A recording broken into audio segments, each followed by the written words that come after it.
Good afternoon, folks. Mike Wells, your World Explorer.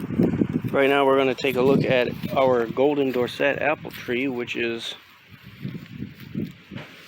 had very little intervention in regard to the soil conditions.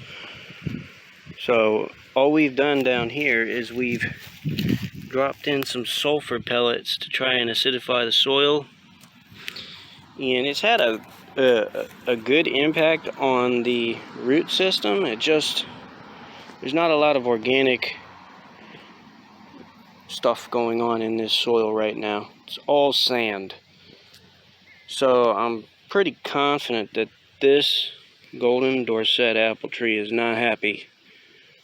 But the golden Dorsett needs to cross-pollinate with a different apple tree. And the reason we have golden Dorsett is because it has a low amount of chill hours required to set fruit.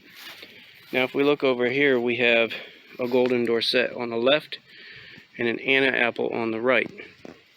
I've amended the soil here, but also I dug a trench all the way completely encircling the root systems, and we're noticing a tremendous difference now. I think it's been about a month. We're noticing a difference in the amount of growth on particularly this golden Dorsett.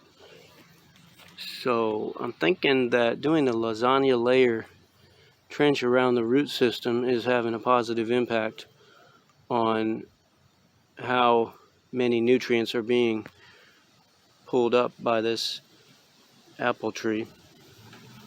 Now if you look at the Anna apple tree, it hasn't really taken off yet, but the leaves are dark green, which is a very good sign that the soil acidity is right where it needs to be.